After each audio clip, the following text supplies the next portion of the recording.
The following message by Alistair Begg is made available by Truth for Life. For more information, visit us online at truthforlife.org.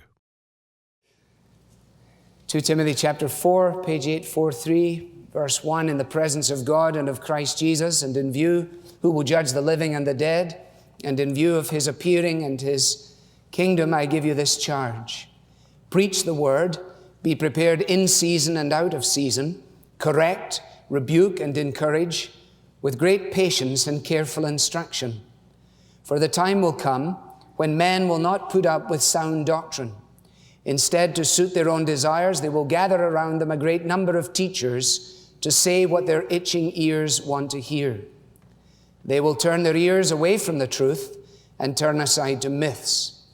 But you, keep your head in all situations, endure hardship, do the work of an evangelist, discharge all the duties of your ministry.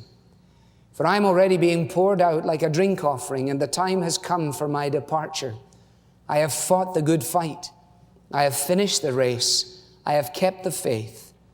Now there is in store for me the crown of righteousness, which the Lord, the righteous judge, will award to me on that day, and not only to me, but also to all who have longed for his appearing. Amen. Now just a brief prayer together. God our Father, with our Bibles open before us, we pray that you will be our teacher. Such a futile prospect to spend all this time simply listening to a relatively knowledgeable fellow speaking with emphasis. We don't want that. We don't have time for that. We do believe that when your word is truly preached, that your voice is really heard. That's the voice we're listening for. So speak then. In certain cases, as if there was no one else in the room but ourselves. Speak to our waiting hearts. For Jesus' sake. Amen.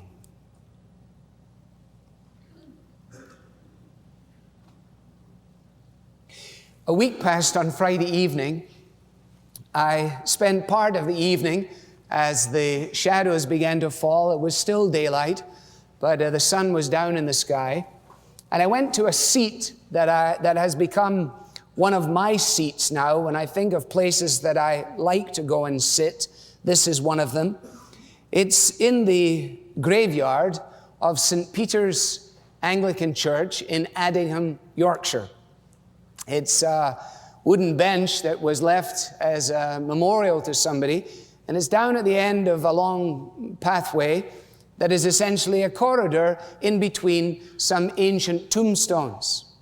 And I sat there last Friday evening purposefully, listening to the choir, trying to get itself organized for Sunday, and also waiting for the bell to toll in the clock tower above me, and seizing the opportunity to move amongst the tombstones in the graveyard, and because to reflect upon the very transience of life and its frailty, not out of a desire to be morbid, not out of any feelings of melancholy at all, simply as an opportunity to recalibrate things.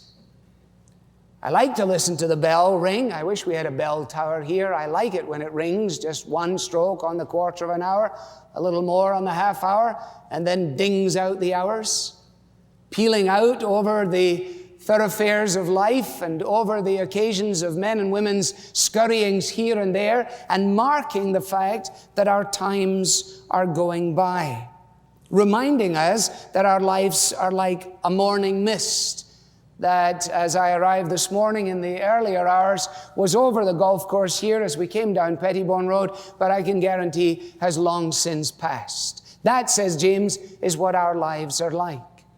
And while we know that the future comes in at the rate of 60 seconds a minute, the fact is that the older we get, the faster time seems to go by. I don't fully understand that.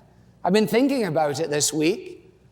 I don't know whether there's anything in the notion that when you're 5 years old and you have another birthday and you turn 6, a fifth of your life has just gone by, 20% of everything you've known so far. But when you're 50 years old and a year goes by, only 2% of all that you've known has hastened past. And there is something about the reality of death and its prospect which brings clarity to the living of life. Strangely enough, that is one of the reasons that we want to steel ourselves against the prospect of death, because most of us do not want to think seriously about the issues of life. We want to live as if there was no yesterday and no tomorrow coming, and we can live simply in the moment for the now and squeeze all the juice out of it that we can, and then we'll deal with tomorrow should it ever come. But when we think for a moment or two, we realize that is unrealistic. Because very soon the camping trip of life is going to be over. The tent is going to be folded up, that's our bodies, and packed away. And we will head for an eternal dwelling, which the Bible says will either be in the presence of Christ, which is heaven, or absent the presence of Christ, which is hell. And in the meantime, as we walk this earthly sod, each one of us is leaving a legacy. Leaving a legacy. And I want to talk to you this morning about the legacy that you and I are leaving. The Bible is replete with information regarding this, not in this striking way that it is put down, but nevertheless, you turn, for example, to the life of Jacob in Genesis, and he says to those around him, I'm about to be gathered to my people, therefore come here, I want to bestow my blessing on you, and I want to give you my instructions. Joseph pulls his feet up on the bed and he says, I am about to die, therefore listen very carefully to what it is I have to say. Peter, writing his second letter, says, the time has come when I will fold up this tent of my life, and that's why while I lived, I wanted to refresh your memory so that when I am now gone, you will be able to bring to mind all the things that I have told you. In other words, that his legacy will live on in the lives of those who come after him. And the exact same thing for Paul here in the 6th verse of 2 Timothy 4. I am, he says in the present tense, already being poured out like a drink offering, and the time has come for my departure. The word there is analusis. It is the word that is used for unyoking oxen at the end of a hard day's work in the fields. It is the word used for striking camp and going home to a permanent dwelling. It is the word used for weighing anchor and heading now finally to our destination. That, says Paul, is what is about to be my experience. And in light of that, he is concerned that Timothy will understand his legacy. Now, I'm using the phrase legacy or the word legacy in its figurative sense, not in its literal legal sense, which of course is the bequeathing of money or property via a will or a last will and testament, but rather in a more figurative fashion, simply using it to designate something that is handed down to those who follow. Now, how have I arrived at this? Because you say, well, I thought we were in a series in Philippians. Presumably, you didn't just do your preparation. Well, that's true. I didn't do my preparation. But the reason I didn't do that preparation was because in the events of the last 9 days, I determined that it would never be useful for me to do that in relationship to this Sunday morning. Because so many things have come across my path in these last 9 days to arrest me in this issue of a legacy that it is incumbent upon me to convey it to you. Little things, simple things, the kind of things that have happened to you this last week. Nothing that is unique to me as if somehow or another I would teach from my own experience, not for a moment. Things like this. Invited for lunch on Wednesday to the Glass House near the home of William Wordsworth of old. There with good friends from the past who tell me that their son will be joining us. And so he does. And Ronnie arrives in the company of his wife Elspeth and in the company of a little bundle this size, 8.5 months old, called Fiona. Beautiful blue eyes, big cheeks, and her hair scented with Johnson & Johnson baby shampoo, you know, that distinctive baby smell. And so I took this little bundle in my arms and I held her up close to me. I looked at her fingers, I sniffed her hair, and in doing so, I looked across her tiny frame into the eyes of her father, thinking, her father? Ronnie's a father? Ronnie was this high when Sue and I went to Hamilton. He used to come by after school in his shorts with his school cap on, looking for a biscuit or looking for a drink of orange juice. And now he's a father, and he has Fiona, and he's supposed to look after his wife. Am I really getting that old? Is the time going through my fingers this fast? So by the appearance of some and by the departure of others, this has struck me. When I speak at Keswick, and it's the fourth time I've had the privilege of doing so now, I take my J.B. Phillips New Testaments. I have 2 of them. And I have people sign in them, my colleagues in ministry, my mentors in ministry, perhaps would be better to say. And I have there, for example, Keswick 98, and then they all signed their names on Friday morning. And as I went round the circle, and in some cases at the breakfast table, and said, would you please sign this for me? My eyes looked not only at their signature, but my eyes looked across at the last Keswick I attended, which was 93. And there are the names of people who are no longer present. Last time I was there, they signed.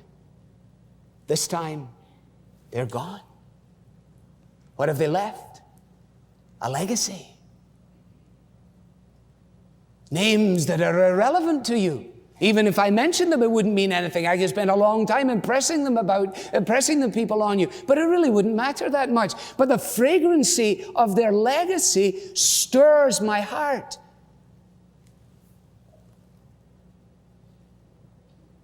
You see, our lives this morning, loved ones, are like an artist's canvas on which we are painting every day that we live.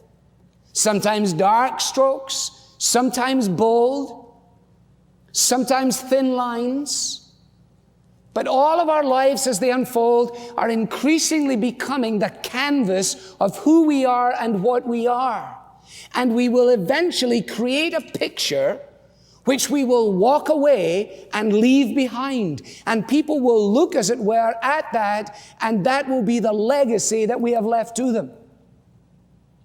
And the striking thing is this, that none of us know when we have put the last brushstroke on the canvas. None of us know when we have made that most familiar journey for the last time. None of us know if there will be opportunity for another hello, or for another hug goodbye, or for another telephone call. Therefore, the issue of a legacy is not something for people with gray hair and who've been around for 100 years. Teenagers in our church have left their legacy to us. Children have left a legacy to us. Now, we could go to any part of the Bible and illustrate this, but I want to illustrate it from 2 Timothy. The reason being that I had to teach 2 Timothy all the way through the last 5 days in England. And therefore it is most upon my heart, it's most familiar to me. And I want therefore to use the verses there as a means of guiding our thought. In coming to this, let me say that relationships are seldom neutral.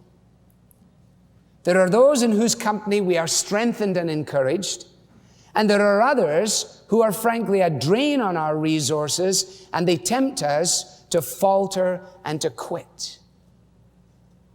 And when we look at old photograph albums and we see certain people's faces, very often we will immediately have a thought that comes to mind. There will in some cases be a phrase that is directly related to that face. You can't see that face, but you say that. You can't see that face, but you relate it to this. Because just to look at that is to bring back a whole kaleidoscope of memories which are directly related to the individual who is there.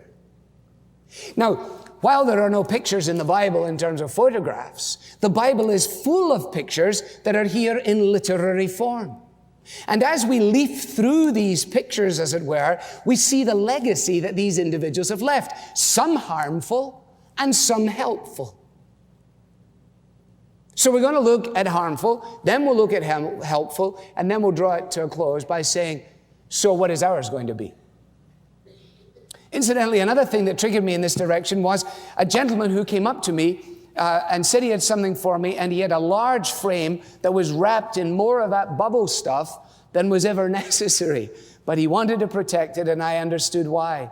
Because when I unveiled what he had given me, I discovered that what he had given me was a picture taken probably around 1958 or 1959 in the church in Glasgow where I was brought up as a small boy. And it was a picture of an evening attendance with 2,200 people in this auditorium. And apparently, I am somewhere in that picture. But it's like, where's Waldo? And I took it back to my room, and my arms are not long enough to find myself in the picture. And I need a magnifying glass. But I looked through it, and I could see, oh, there's Mr. Clark. He was the leader of the junior choir. He was a nice man, I found myself saying. Oh, there's John Moore, who wrote Burdens Are Lifted at Calvary. He was a kind man, I found myself saying. Oh, look at her, I said. I'd forgotten about her. And so I went through as many as I could. And in every case, every picture tells a story. Your picture is telling a story. Now, let's just look at those who left a harmful legacy here in 2 Timothy. I don't want to belabor the point. I just want to draw your attention to them, and you can follow this up with your own homework. This is a sort of thumbnail sketch. It's not an in-depth study. Verse 15 of chapter 1, we have these two characters, Phygellus and Hermogenes. Imagine having only one mention in the whole of the Bible, and this is it. You only get one line in the Bible, and you're in there as a deserter. That's your legacy. Hey, good news, Phygellus. You're in Paul's second letter to Timothy. I am. Yes, bad news. You're in as a deserter. Whoa. See? Because you can only write, if you're going to be true, what is true. And if Paul had written about Phygellus and Hermogenes and said, I'm so thankful for Phygellus and Hermogenes, and he made up a bunch of baloney about them, the people who read the letter said, that's bogus. Why would he even say that about these characters? These characters were worthless. They bailed on Paul. Why would he do that? He couldn't do it. It was his legacy. Phygellus and Hermogenes. They deserted me. They were one of a larger group, but maybe they were the ringleaders. Go to the 17th verse of chapter 2. And you have Hymenaeus and Philetus. Not described in the most glowing terms, I think you will admit. Their teaching will spread like gangrene, like sepsis from a wound. Ugly, disgusting thought. And among them are Hymenaeus and Philetus, who have wandered away from the truth. When you're around these people, they give you blood poisoning, he says. That's their legacy. Anybody that comes in contact with them has to have pieces of themselves chopped off. Demas, chapter 4 and verse 10. Do your best to come to me quickly, he says to Timothy, for Demas has deserted me. Legacy. You write Demas, you write desertion. Demas has bailed out on me as well. Now, had he bailed out on Christ? Well, I think probably so. But the inference here is not that so much as it is the sense of personal pain that Paul feels in relationship to the fact that this individual who was his friend, who was his co-worker in the gospel, just left him. And now when the word Demas comes to mind, the very next word that comes with it, the verb that goes along with the noun, is desertion. Demas deserted. What about Alexander in verse 14? Alexander the metal worker did me a great deal of harm. So when he, as it were, brings up the picture of Alexander in his mind, it's not a helpful picture, it's a harmful picture. We don't know what he did to him. Except we know that it was somehow related to the cause of the gospel. It's not a personality issue. It's not that Paul is concerned that, Alexander didn't like his preaching or didn't think he was that good of a pastor or didn't like him for some personality venture. Who cares about that stuff? No, he says, Alexander did me a great deal of harm, and you should be on your guard against him because he strongly opposed the message. That's the issue, you see. Paul's great concern is that the legacy of the gospel will be passed, like the passing of a baton in a relay race in those, what do you have, 20 meters there or 15 meters in that box? I don't know what you have. It's a short distance. And you've got to get it out of your hands and into their hands. And if you don't do it then, it doesn't go. Or if you drop it then, it doesn't go. And there's little time to drop it and pick it up, as many of us have found to our great disappointment. And when he thought in terms of that, and he brought Alexander's picture up to mind, he said, he harmed me. And what about the crowd in verse 16? At my first defense, no one came to my support. No one came to my support. Isn't that a dreadful thing to have in your recollection? You go back through your journal, as it were. Do you keep a journal? Don't let anyone else read it. No one will be interested, first of all, and probably you got stuff in there they shouldn't read in any case, at least not until you've been dead for long enough for them to sort of revere your memory. But if you go back through your journal, and I've kept a journal over many years now, you go back in there and you bring pictures to mind and you say, just when I needed the encouragement, no one came to support me. Just when this guy needed help, no one was there. Why was that? Because they all united against him. They said, now, don't anybody go and help Paul? And they sent word around? Probably not. I think it's more likely that it happened like this. Everybody sitting there said, someone else will support him. Someone else will do it. Someone else will be there. It's not important that I'm there. Someone else will carry it out. And the result of thinking like that was that no one supported him. Oh, someone else will go to the service. They don't really need me. Do you realize that every single one of you thinks someone else will go to the evening service tonight? There'll be nobody at the evening service. So the legacy of this crowd was harm. Let's move to the helpful side of the picture, because there is that which is helpful as well. Incidentally, and in passing, another thing that drove this home for me was that last Sunday evening, against my better judgment and allowing my heart to rule my head, I agreed to go and speak in a church on the other side of the country in Stockton-on-Tees, which is actually in Cleveland, England, and it's near Newcastle and Middlesbrough. And I had a man pick me up and drive me to the place. And I got in the car, and there was also a lady with him. They were at a youth camp, and we drove away from the hotel, and they started to say, and what about your wife, and what about your children? And I had only just come from this side, which is much worse, and I could feel myself just going off, and then coming around and not knowing if they'd ask me a question, and just sitting in the silence, hoping that somebody would give me an idea of what was going on. And so eventually I said, I think I'm going to fall asleep. So I fell asleep and wakened up when I got there. And then I was there, and then I got back in the car and fell asleep and woke up when I got back. And the man, when he shook my hand, he said, it was nice having fellowship with you. But the reason for my journey was to speak in a church where I hadn't been for 29 years. 29 years. Can you imagine that I can even go somewhere that I had been 29 years ago? This is impossible. There's nowhere that I was 29 years ago that I can go back to. Especially, I can't possibly have been 17 29 years ago. Yes, you were. Did you hear the bell ring? Did you hear the minutes pass? And I went back out of deference to the pastor who had been there, a gentleman by the name of Neville Atkinson, who had been such an encouragement to me as a young man. I used to go there on Saturday night with two of my friends. We had a singing group. The other two guys could sing. before anyone mentions it. And we used to do some things in a youth coffee bar and so on. We used to go there in time for the football results on a Saturday night, soccer results to you Philistines. And we used to, I will not forgive you for not watching the World Cup. I'm sorry. I am sorry.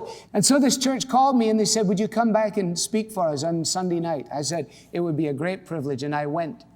And I was in the vestry. And the fellow said to me, now you don't need to go up into the pulpit. Oh, I said, fine. I said, that's okay. What do you want me to do? He said, well, why don't you just speak from down at the communion table? I said, I can do that. And I walked out. And there was no one there. They had a huge wraparound balcony, totally deserted.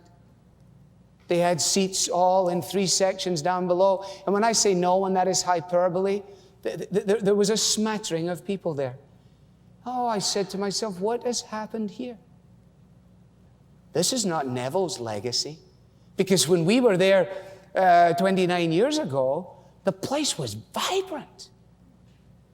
And then I found out that after 31 years of ministry, he passed it into the hands of another young man who in the last 2.5 years has singularly decimated the congregation to the point that it is split and divided and disintegrated. And what I was speaking to was simply a remnant. I don't know his name, and if I knew it, I wouldn't tell you it. But I do know this, that his legacy is harmful. What about yours? What about mine? What if they wrote our epitaph tonight? What if we were in tomorrow morning's Plain Dealer in the obits? And you're not going to waste a lot of money on those things. I told my wife that. Don't get my photograph and stuff in there. Just get a line and a half, just something, you know. Like the lady whose husband died, and she phoned up the newspaper. She didn't want to spend a lot of money on it. I think she was Scottish. She said, my husband died, I need to put it in the newspaper. So the fellow says, well, what do you want to put? She said, put Hamish died. So the guy says, well, you know, there's a minimum number of words. I mean, you don't want to put more than that? She thought about it for a moment. She said, well, put Hamish died, Volvo for sale.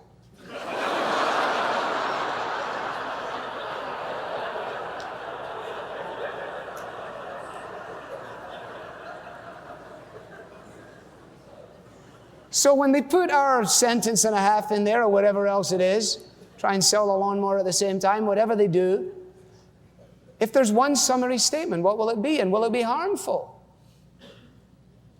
Or will it be helpful? Come to the helpful side with me and I'll go through this quickly. Helpful.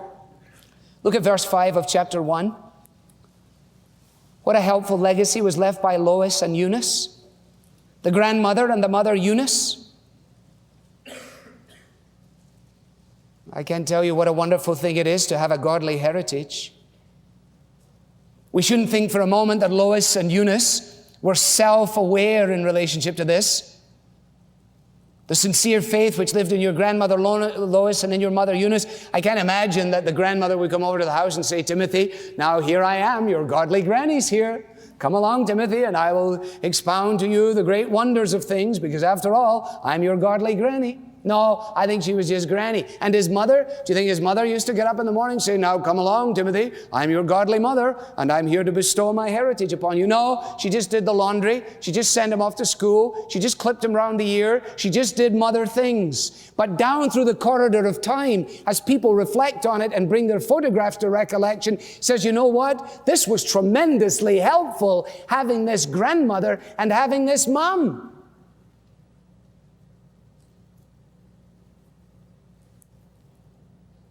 And some of us haven't had that. But we may have had it in a Sunday school teacher or in a Bible class leader or in someone who was influential like that. And that is our heritage. And their legacy is wonderful. Another thing that happened to me this past week that all fed like tributaries into the stream in which we are now swimming or drowning, depending on your perspective, was that a lady came to me at the end of one of the talks. And she said to me, you won't know who I am, but I was your Sunday school teacher when you were a wee boy, primary 1, first grade. Oh, I said, I don't remember you and I don't remember your name, but I have known all of my life that there were 2 ladies who taught me in the room that was like underneath the platform because the platform was extremely high. And I said, I only remember 2 things about that Sunday school. One is when the big man sat on the children's chairs. And he had no right sitting on these little collapsible chairs because he collapsed them in a way that they weren't supposed to collapse. He went down like a ton of bricks, and that's one of my vivid memories. I remember dashing over to help him. No, I don't. I remember just killing myself laughing that this guy just went butt down on the floor. I thought it was one of the best things that had happened in the Sunday school for many a week. Because I was really into that Sunday school. Whoa, yes.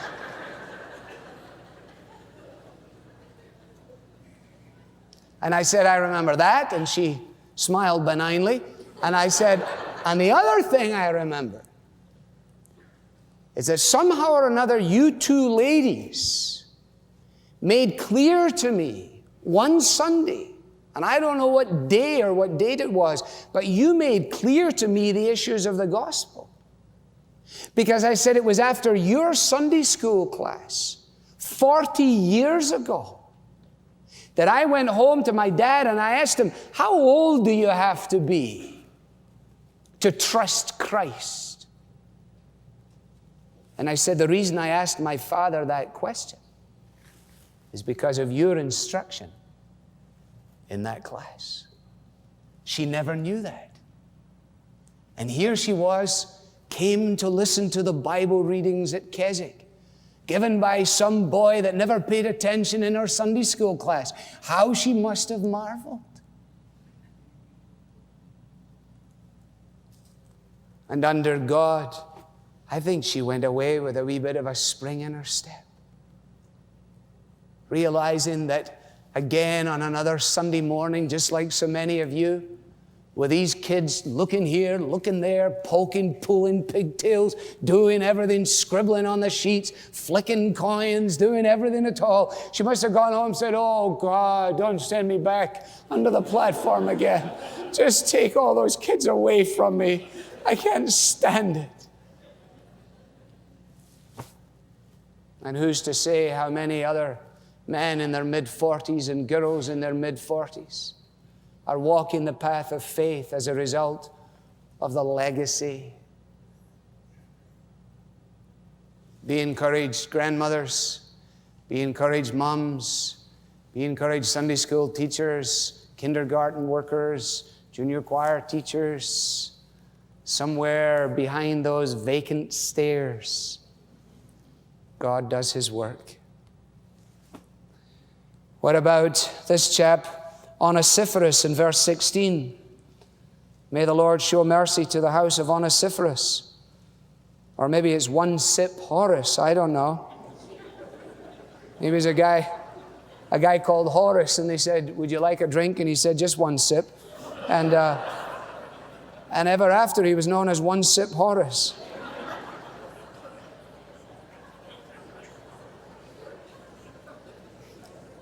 Now, please don't send me letters about this. Cut me a bit of slack. All the wires are not joined up this morning. So they weren't joined up the last time we heard you either, but what was your excuse then? But look at this guy, Onesiphorus. He often refreshed me, wasn't ashamed of me, searched hard for me, and helped me in all kinds of ways. What a legacy. Often refreshed me, wasn't ashamed of me, searched hard for me, and helped me in all kinds of ways. I like that, don't you? What about Timothy himself, to whom the letter is written? When Paul writes to the Philippians in 2:20, he says of Timothy, I have no one else like him who takes a genuine interest in your welfare. He's my main man, he says. That's him. When I think of him, that's his legacy. Go back into chapter 4 and look at what we're told of Luke. In contrast to the desertion of Demas, we have the loyalty of Luke in verse 11. There's no indication here that Luke was a great evangelist or a wonderful Bible teacher.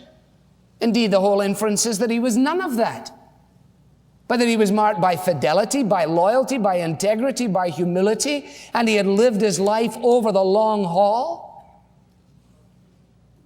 You see, long after people have forgotten eloquence, and long after they have ceased to read whatever cleverness any of us may have been able to commit to the printed page, long after cleverness and eloquence are gone, human kindness will live on in the lives of people. People remember kindness. And my sister will bear this out. But when our mother died, and all the people sent the notes, with Isaiah 40 on it, and Isaiah 26:3, and Philippians 4, and John 14, 1-6, all of which was very, very helpful.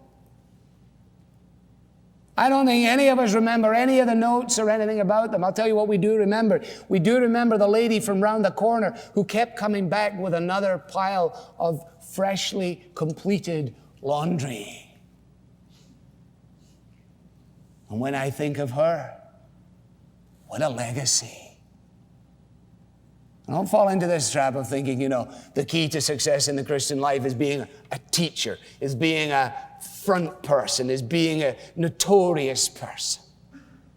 Just think about your body. Think about your renal function. Think about your neurological function. Think about the double circulatory system of the heart. How much of that is out for public display? None. How vital is it? Crucial. And all the stuff we fiddled with this morning before we came here is irrelevant in comparison to those hidden functions. Oh, thank God for the hidden heroes of the church. The Lukes. We walked down the street in Keswick, Steve Brady and I, another speaker and a friend over the last, since 1972. And a man stopped us in the street, a small man, and he said he wanted to thank us for the things that we'd shared from the Scriptures. And we thanked him, and we were humbled by his interest. And we asked him what he was doing and why he was there. And he said, I've been a Baptist minister for the last 30 years. Who knows him? God knows him. Who knows his work? Well, his congregation and God. And when we walked away, I said to Steve, doesn't that give you a bit of a chill? He said, what do you mean? I said, simply this, when it says in the Bible, the first will be last and the last will be first? I said, I get a distinct feeling that those of us who have been given positions of notoriety, limited though they may be, when the final reckoning is squared away in heaven, it's going to be guys like that who'll be up the front of the line, and guys like you and me, Brady, who'll be hanging on the back of the bus. Steve said, I think you're right.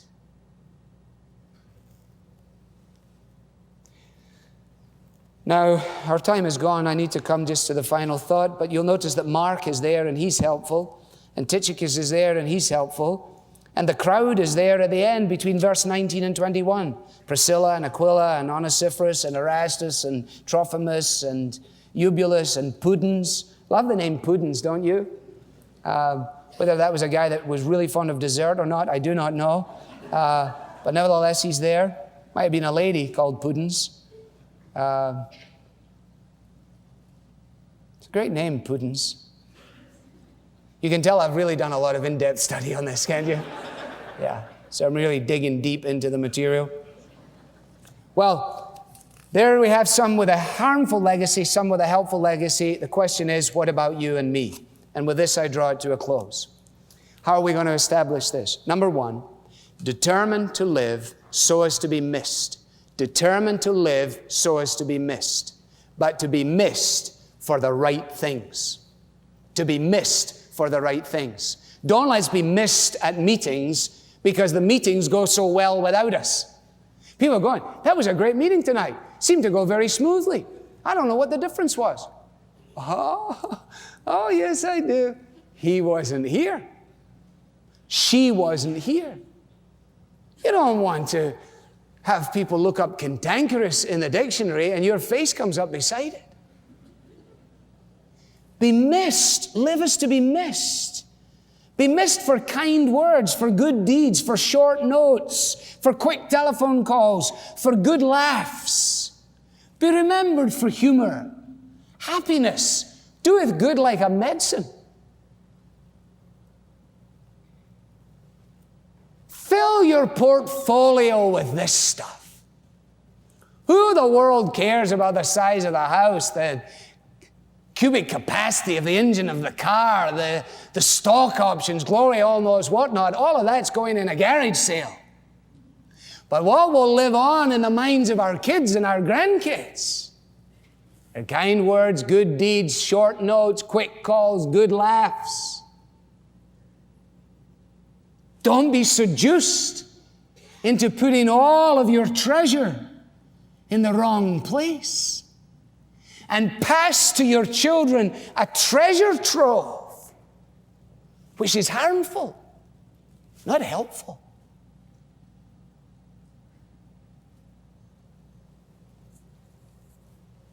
Secondly, do not underestimate the impact of a solitary life lived to God's glory. A solitary life lived to God's glory. Don't let the evil one come and say to you, well, nobody really knows you and you're not really significant and what you're doing and where you're going is largely irrelevant and nobody really cares and so on. Hey, tell old smutty face to go back where he belongs. And say with the words of the Anglican bishop, as I do regularly, well, Lord, I may not be very much, but I am one. And I can't do everything, but I can do something. And what I can do, I ought to do. And what I ought to do, I will do. I'm reading at the moment the book that the children gave me for Father's Day, the biography of Jack Nicklaus. I'm on page, just for your interest, 339. And there's a wonderful statement in here concerning Barbara Nicklaus, whom I met just once at St. Andrew's Golf Course, and she seemed a nice lady that day too. But this is what a journalist says of this girl, Barbara Nicklaus. Lee Neal had surgery once in Miami. Who drove her down and back twice? Barbara Nicklaus. Lee Neal once broke her arm in 4 places. Who drove her to the hospital? Barbara Nicklaus. When young Jackie was 4, he cut off half his finger in an ice crusher. Who saved the finger by not panicking and getting him to the doctor so it could be sewn back on? Barbara Nicklaus. When Bruce Fleischer's wife was in the hospital recovering from surgery, Barbara Nicklaus drove down to Miami regularly with home-cooked meals. When her great friend from Columbus, Janice Savick, was dying of cancer, she entrusted Barbara Nicklaus to give everyone their marching orders before passing on. When Laura Norman needed someone to lean on when her husband Greg was getting ripped in the press, she sought the advice of Barbara Nicklaus.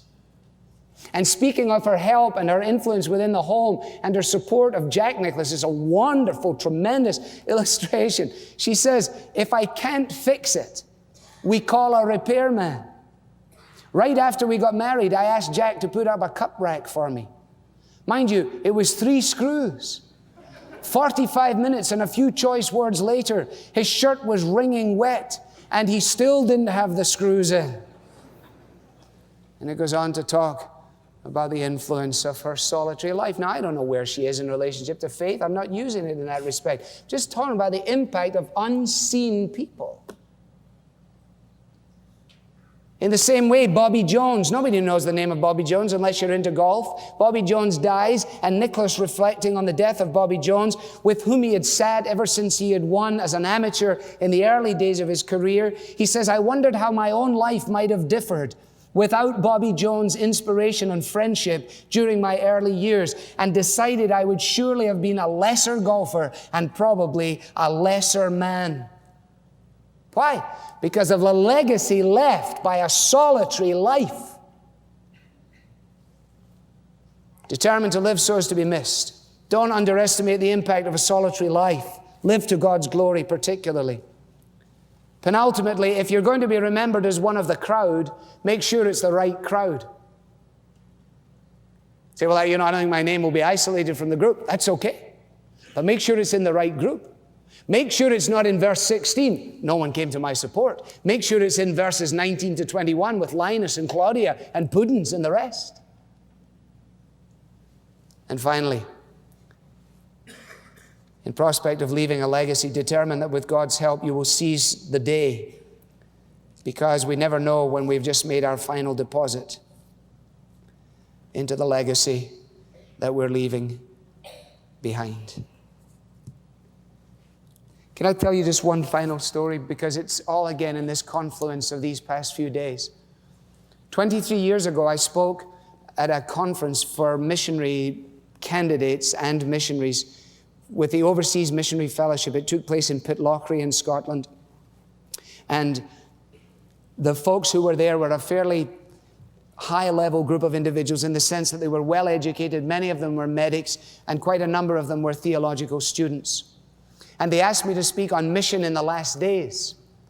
And I, in my foolhardiness and youthfulness, determined that what I would do is I would expound 2 Peter, which has 3 chapters, and there were 3 talks. So I figured I'll do 1 chapter at a time. The first of which was to begin around 9:30 on the Friday evening, after everyone had worked or studied for a full day, dragged themselves to Pitlochry, had a meal, and then sat down in rows and waited for this fellow to stand up behind the box. I was totally overawed by the prospect of it. I was in my room in the center by myself, and I felt very much then the way I used to feel before physics and chemistry exams. Along the lines of, God, if I was going to die young, this would be a very good time to exercise your providential overruling, because if I go into this thing, the Lord only knows what's going to happen to me. So that's exactly how I was feeling. I don't say that for effect. That is truly how I was feeling. But I had to go. There was no option. The bell tolled, and the tale had to be told. And so I stood up and I started at the beginning of 2 Peter 1, and I wasn't into it before 3 or 4 minutes. I couldn't get any saliva in my mouth. I didn't know what I was on about. I kept saying, like, I'm sure you know more about this than I do, and what Peter is trying to say is this, and we'll find it on, and there was a man sitting on the front row with graying temples, navy blazer, gray flannels, black shoes, the kind of standard package. And he just never took his eyes off me, just looked at me the whole time. And when I dribbled to a conclusion, I said a brief prayer, and then I shot off. And as I shot off, he shot beside me. I'd never seen him before in my life. And as I went away, I was conscious of an arm around my waist. This man put an arm around my waist, and he started to walk with me. And he didn't let me go my own direction. He spun me around, and he took me behind the bookstall. And he trapped me in the corner of a cabinet that opened up and made into a bookstall. And I didn't know what he was going to do. I hadn't a clue what was about to happen to me. But I didn't think it was going to be very good. And I can't go into all of it now, for our time is gone, but essentially this is what he said to me. He said, I felt that I had to do what I am about to do. I don't make a habit of doing this. He said, you should know that. And he said, there was one thing you said in your sermon tonight that really lifted my spirits and was a great encouragement to me when you mentioned the idea of making an abundant entrance into heaven. He said, that was good. He said, but that was about all that was good. Let me tell you this.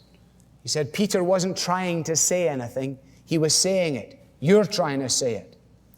And don't be so deferential to the people out there. Who cares if they know more than you? They probably do.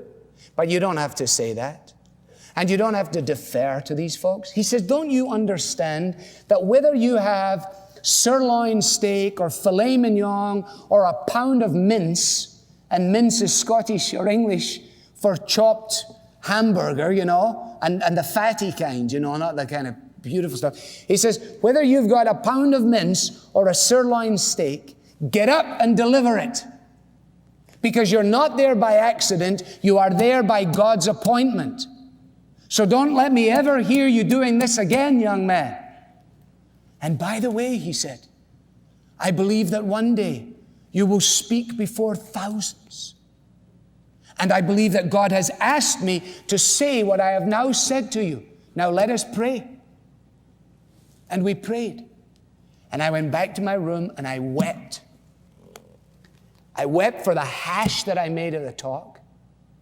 I wept for the fact that this man said what he said to me and my pride was wounded. I wept more for the fact that he must care about me somehow, although he didn't know me from a hole in the ground. Otherwise, he would never have done this and be so faithful, because the wounds of a friend are faithful. And there's hardly a time when I move into a new context, and many times on a Sunday, when I can see Davy Patterson's face saying, "Go on, son. You're not up there by accident. You're up there by appointment. Mince or steak? Mince or steak? What is it?" Thursday morning, Keswick Convention, thousands of people sitting out there. From a human perspective, hanging on your every word. Trying your best to get through the material, feeling again all kinds of feelings, not most of which stir your ego. Coming to the end of it and saying to myself, now I'm going to go through that door, and before they open their eyes, I'll be gone, because I don't ever want to see anybody after this. Incidentally, for those of you who think that I finish my sermons, I'm going out going, whoa, whoa, whoa, whoa. That doesn't happen. I don't remember 1 in 1,000 that I feel like that. I feel like I merge with the pavement. So I said, I'm going to make a dive out of that door, grab the umbrella, grab the galoshes, which I needed. Swans were swimming through people's tents, and I'm going to make a beeline from my car. And I came through the door, down the thing, down the 2 steps, and into the arms of a gray-haired man with a weather-beaten face, wearing a royal blue cagoule, shorts, and tennis shoes. And this big bear hug grabbed me, and as he pulled me to himself, I heard the voice say, "Was it steak or was it mince?" And I said, as I looked over his shoulder, I said, "Davy, I don't know." And he's still not looking at me. His head's over here. He says, "Son, I told you, it doesn't matter. Until the day I die, I will revere his legacy." You have people like that. We all do. You are leaving a legacy. Make sure it's helpful, not harmful. Let us bow in a moment of prayer.